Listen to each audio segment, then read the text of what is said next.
अब प्रोसीड करते हैं अगले दो क्वेश्चंस के साथ। इन क्वेश्चंस में क्या लिखा है, कुछ सेट आपको मेंशन किए हुए हैं, उन सेट के कोरस्पॉन्डिंग ये पूछा गया है कि उस सेट के लिए कौन सा सेट यूनिवर्सल सेट बन सकता है। अब हमें यूनिवर्सल सेट का ऑलरेडी पता है कि यूनिवर्सल सेट ऐसा सेट होता है जो अंडर कंसिडरेशन वाले सारे के सारे सेट को कंटेन करता हो। अंडर कंसिडरेशन वाले सारे के सारे सेट्स के लिए वो सुपर सेट का काम करता हो। तो इस सेट के लिए सुपर सेट का काम करने वाले जो भी सेट रहेंगे वो इस सेट के लिए यूनिवर्सल सेट बनने के लिए एलिजिबल रहेंगे। तो set of right angled triangles का जो सेट है उसका सुपर सेट क्या बनेगा, set of all the triangles. तो set of all the triangles इसको कंटेन करता है, इसलिए इस सेट का वो सुपर सेट बनने के लिए एलिजिबल है। और set of all the polygons, अगर सारे के सारे पॉलीगन्स का जो सेट है वो भी इसको कंटेन करता है। सारे के सारे पॉलीगन्स के सेट में सारे के सारे ट्राइंगल का सेट आएगा और सारे के सारे ट्राइंगल के सेट के अंदर ही तो set of all the right angled triangle का सेट आएगा। तो इसके लिए सुपर सेट बनने के लिए जो सेट एलिजिबल हुए वही इसके यूनिवर्सल सेट बनने के लिए भी एलिजिबल हुए। तो इसके दो आ गए यूनिवर्सल सेट, एक तो set of all the triangles और दूसरा यूनिवर्सल सेट है set of all the polynomials, polygons.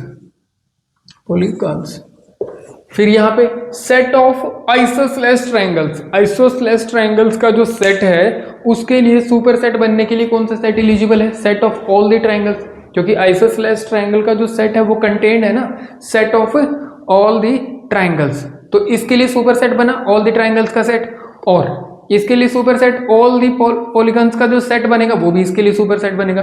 तो यही दो के दो सेट तो है ही है इसके सुपर सेट बनने के लिए एलिजिबल, और जो इस सिंगल सेट के सुपर सेट हैं वो इस सिंगल सेट के लिए यूनिवर्सल सेट भी बन सकते हैं। इसलिए ये दोनों सेट हैं जो इसके लिए भी आ गए थे, इस क्वेश्चन के आंसर में भी यूनिवर्सल सेट की फॉर्म में लिखे जा सकते हैं, और इस क्वेश्चन के सेट के लिए भी यूनिवर्सल सेट बनने के लिए ये दोनों एलिजिबल हैं। फिर यहाँ बढ़ते हैं अगले क्वेश्चन के साथ। यहाँ तीन अलग अलग सेट लिख के दिए हुए हैं, तो तीनों अलग अलग सेट जो अंडर कंसिडरेशन है उनको कंटेन करने वाला जो सेट रहेगा वो सेट बनेगा आपका यूनिवर्सल सेट। क्योंकि यूनिवर्सल सेट वो सेट होता है जो अंडर कंसिडरेशन सारे के सारे सेट्स को अपने अंदर कंटेन करता है। तो इसका भी सुपर सेट होना चाहिए, इसका भी सुपर सेट होना चाहिए और इसका भी सुपर सेट होना चाहिए। या फिर ये बोल सकते हैं कि ये सेट भी आपके यूनिवर्सल सेट का सबसेट बनेगा, ये सेट भी आपके यूनिवर्सल सेट का सबसेट बनेगा और ये सेट भी आपके यूनिवर्सल सेट का सबसेट बनेगा।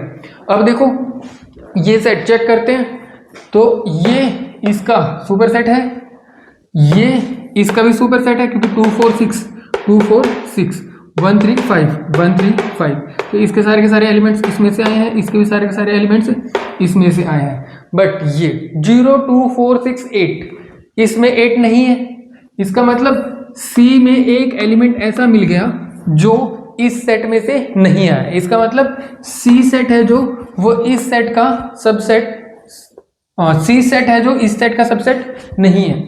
अगर एक सेट भी ऐसा मिल गया जो इसका सबसेट नहीं है तो इसका मतलब ये सेट है जो इन तीनों सेट को कंटेन करने वाले सिस्टम का यूनिवर्सल सेट नहीं हो सकता, क्योंकि ये तीनों के तीनों का सुपर सेट ही नहीं बना। अगर तीनों का सुपर सेट नहीं बना तो यूनिवर्सल सेट की प्रॉपर्टी को सेटिस्फाई नहीं करेगा, क्योंकि यूनिवर्सल सेट की प्रॉपर्टी अपने आप में क्या बोलती है कि जितने भी सेट अंडर कंसिडरेशन होते हैं उन सारे के सारे सेट को कंटेन करने वाला सेट जो होगा वो क्या बनेगा, आपका यूनिवर्सल सेट।